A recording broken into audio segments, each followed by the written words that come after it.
எல்லாருக்கும் வணக்கம். நான் ஓம் பிரகாஷ் பேசுறேன். இது நாள் வரைக்கும் நீங்க இந்த சேனல சப்ஸ்கிரைப் பண்ணலாம், சப்ஸ்கிரைப் பண்ணிக்கங்க. அது மட்டும் இல்லாம பக்கத்துல இருக்க பெல் பட்டனையும் கிளிக் பண்ணி வச்சுக்கங்க. அப்பதான் நம்ம சேனல்ல போற எல்லா வீடியோஸும் உங்களுக்கு வந்து நோட்டிஃபிகேஷன்ல காமிக்குங்க. அது மட்டும் இல்லாம நம்ம சேனல பத்தினா அல்லது இந்த வீடியோவ பத்தின நிறை, குறை எதுவாயினும் கீழ கமெண்ட் பாக்ஸ்ல கமெண்ட் பண்ணுங்க.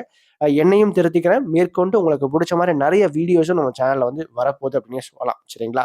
ஸோ வீடியோக்குள்ள போறதுக்கு முன்னாடி ஒரு லைக்க போடுங்க. அதே மாரி இந்த வீடியோ புடிச்சிருந்தா உங்க ஃப்ரெண்ட்ஸுக்கும், ஃபேமிலிக்கும் ஷேர் பண்ணுங்க. வாங்க இப்போ வீடியோக்குள்ள போலாம். இந்த வீடியோ நம்ம என்ன பார்க்க போறோம் அப்படின்னா, கடகராசி பூச நட்சத்திரத்துல பிறந்தவங்களுக்கு 2026ஆம் ஆண்டு புத்தாண்டு பலன்களை பத்தி நம்ம தெளிவா பார்க்க போறோம். இந்த புது வருஷம் இவங்களுடைய வாழ்க்கையில எப்படிப்பட்ட ஒரு தாக்கத்தை கொடுக்க போகுது, யார் மூலமாக என்ன பலன்கள் கிடைக்க போகிறது அப்படின்றத தெளிவா பார்க்கலாம் வாங்க. கடகம் பூசம் காலபுருஷனுக்கு 4வது ராசியா வருதுங்க. கடகத்துடைய அதிபதி யாருன்னு பார்த்தீங்கன்னா சந்திரன், பூசனுடைய அதிபதி யாருன்னு பார்த்தீங்கன்னா சனி பகவான்.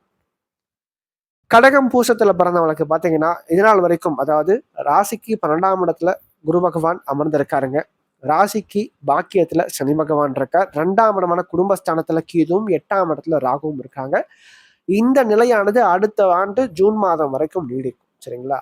அடுத்த ஆண்டு ஜூன்ல பாத்தீங்கன்னா குரு பயிற்சி நடக்க போது குரு பகவான் ராசிக்குள்ள உச்ச குருவாக வரப்போறார்.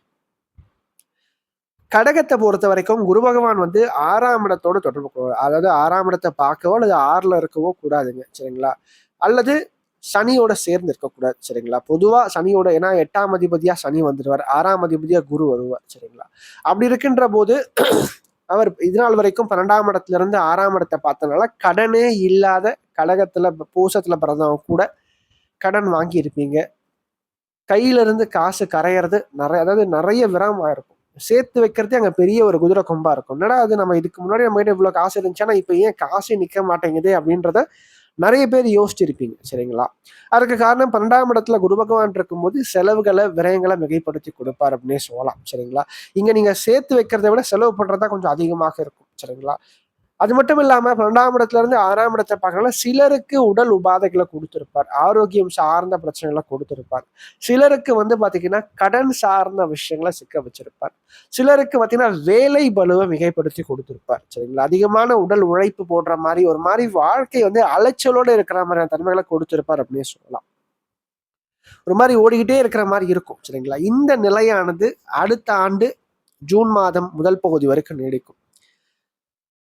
அதன் பிறகு பாத்தீங்கன்னா குரு ராசிக்குள்ள பயிற்சியாகி வருவாருங்க. 2026 2வது பகுதியில இருந்தா கடகம் பூசத்துல பிறந்தவங்க வாழ்க்கையில மூச்சு விட போறீங்க, முன்னுக்கு வர போறீங்க அப்படின்னு சொல்லலாம். என்னதான் அஷ்டம சனியே முடிந்திருந்தாலும் கூட உங்களுடைய வாழ்க்கையில இன்னும் பெரிதளவுக்கு மாற்றங்கள் அப்படின்றது இல்லை அப்படின்னு தான் சொல்லணும். சரிங்களா? அப்போ 2026 2வது பருவம் வந்து பாத்தீங்கன்னா கண்டிப்பாக குரு ராசிக்குள்ள வந்து உச்ச குருவாகி பாக்கியத்தை பார்ப்பார். பொதுவா ஜென்ம குரு வந்தா அலைச்சலை மிகைப்படுத்தி கொடுப்பார்னு சொல்லுவாங்க. ஆனா இங்க பாக்கியாதிபதி ராசிக்குள்ள வர்றாரு. அதை நீங்க தெளிவா பார்க்கணும். தன்னுடைய 6ஆம் வீட்டுக்கு 8ல மறைகிறார், தன்னுடைய பாக்கிய ஸ்தானத்துக்கு திரிகோணத்துல அமர்ந்து பாக்கியத்தை பார்க்கிறார். சரிங்களா? அப்போ பாக்கியாதிபதி ராசிக்குள்ள 12 வருஷத்துக்கு அப்புறம் வந்து உச்சம் பெற போகின்ற காரணத்தால நிச்சயமாக இதனால் வரைக்கும் உங்களுடைய வாழ்க்கையில நீங்க அனுபவித்த கஷ்டத்துல இருந்து வெளியே வருவீங்க. எல்லாருக்கும் எளிமையா கிடைக்கிற விஷயம் கூட எனக்கு போராடி பெறணுன்ற ஒரு தன்மையில இருக்கு. அது எப்ப மாறும்னு கேட்டா கண்டிப்பாக மாறும் அடுத்த ஆண்டு. குறிப்பாக நல்ல திருமண வாழ்க்கை அமையும். ஏன்னா 7ஆம் இடமான களத்திர ஸ்தானம் தான் குரு பார்ப்பார், மகரத்தை. சரிங்களா? அப்ப நல்ல வாழ்க்கை துணை கிடைப்பாங்க. மனசுக்கு பிடித்த நபரை கரம் பிடிப்பீங்க. அது மட்டும் இல்லாம எண்ணங்கள் தெளிவாகும், நல்லா யோசிப்பீங்க, நல்லா சிந்திப்பீங்க. அது மட்டும் இல்லாம குரு பாக்கியத்தை பார்க்கறதுனால நிச்சயமாக தந்தை மூலமாக நல்ல ஆதாயங்கள், தந்தை சம்பந்தப்பட்ட உறவுகள் சார்ந்த வழியில நல்லதொரு ஆதாயங்களையும் முன்னேற்றத்தையும் நீங்க பார்ப்பீங்க. அது மட்டும் இல்லாம 7ஆம் அதிபதி 7ஆம் இடம் ரெண்டுமே குரு பார்வைக்குள்ள வர்றதுனால நிச்சயமாக மனைவியால் கணவனால் நல்லதொரு ஆதாயங்கள், நல்லதொரு முன்னேற்றங்கள், உதவிகள் கண்டிப்பாக கிடைக்கும். கூட்டு தொழில் செய்யறவங்களுக்கு அதை செய்கின்ற தொழில்ல நிச்சயமாக முன்னேற்றங்கள், ஏற்றங்கள், உயர்வுகள், பண வரவு சார்ந்த விஷயங்கள் கண்டிப்பாக கிடைக்கும். அது மட்டும் இல்லாம 2ஆம் இடத்துல கேது, 8ஆம் இடத்துல ராகு தூர இடங்களுக்கு நகர்த்தி பழக்க வைப்பார் குரு பகவான் அப்படின்னே சொல்லலாம். வெளிநாடு வெளிமாநிலம் சார்ந்த இடங்களுக்கு அடுத்த ஆண்டு நகர்த்தி பழக்க வைப்பார் அப்படின்னே சொல்லலாம். மேலும் 2ல கேது இருக்கிறதுனால கொஞ்சம் குடும்பத்துல அந்த பேச்சுல மட்டும் கொஞ்சம் கவனமா இருங்க. சரிங்களா? அதாவது என்ன பேசுறோம் ஏது பேசுறோம் தெரியாம ஒரு வார்த்தையை விட்டுட்டு அதன் பிறகு வருத்தப்படுவீங்க. இதனால என்ன ஆகும்னா நீங்க பேசினாவே சில பேருக்கு எரிச்சல் வரும். சரிங்களா? அதே மாரி ஒரு இடத்துல போய் ஒரு ஸ்பீச் குடுக்க போனா கூட, அந்த இடத்துல ஒரு திக்குறது, திணறது இது போன்ற அமைப்புல இது வந்து ஏற்படுத்தி கொடுக்கும். அதனால கொஞ்சம் எப்பவுமே பேச்சுல மட்டும் கொஞ்சம் கவனம் தேவை. ஏன்னா டிசம்பர் மாதம் தான் ராகு கேது பெயர்ச்சி நடக்க போகுது. சரி 2026 கடைசில தான். ஸோ அதுவரைக்கும் கொஞ்சம் பேச்சுல கொஞ்சம் கனிவு, மென்மை, பொறுமை அப்படின்றது தேவை. அதே மாரி தேவையில்லாத இடத்துல பேசாதீங்க, வார்த்தைய விடாதீங்க. சரிங்களா? அளவோட பேசுங்க, அளந்து பேசுங்கன்னு தான் நான் சொல்லுவேன். அடுத்த ஆண்ட பொறுத்தவரைக்கும். அது மட்டும் இல்லாம குரு பகவான் ராசிக்குள்ள வரதுனால கண்டிப்பாக தங்கம் அதிகமாக சேரும்.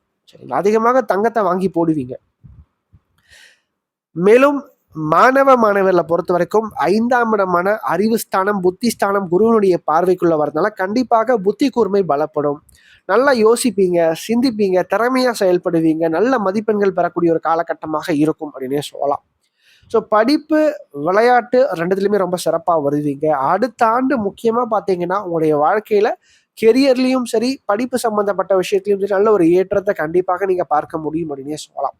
குடும்பம், தொழில், வியாபாரம் சார்ந்த விஷயங்கள் எல்லாமே சிறப்பா இருக்கு. குறிப்பா அடுத்த ஆண்டு பார்த்தீங்கன்னா, உங்களுடைய மனைவி அல்லது கணவன், காதலி அல்லது காதலன் மூலமாக நல்லதொரு ஏற்றங்கள் அல்லது ஒரு ஆதாயங்கள் கண்டிப்பாக வாழ்க்கையில உண்டு அப்படின்னே சொல்லலாம்.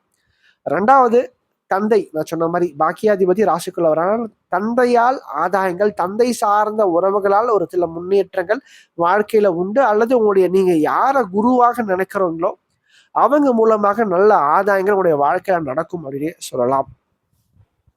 மேலும் இந்த வீடியோ உங்களுக்கு பிடிச்சிருந்தா லைக் பண்ணுங்க. பிடிக்கலன்னா நீங்க தாராளமா நீங்க டிஸ்லைக்கும் பண்ணலாம். சரிங்களா? அதே மாரி இந்த வீடியோ பத்தின ஏதாவது கேள்விகள் எதுவா இருந்தாலும் நீங்க கமெண்ட் பாக்ஸ்ல கமெண்ட் பண்ணலாம். அது நல்ல விஷயமா இருந்தாலும் சரி, கெட்ட விஷயமா இருந்தாலும் சரி, உங்களோட தோன்ற விஷயங்கள் நீங்க கமெண்ட் பாக்ஸ்ல கமெண்ட் பண்ணுங்க. அது சரியா இருந்தா இன்னும் எனக்கு பூஸ்டப்பா இருக்கும். அது தவறான ஒரு இதுவா இருந்தா நான் அத திருத்திக்கிறேன். சரிங்களா? நன்றி, வணக்கம்.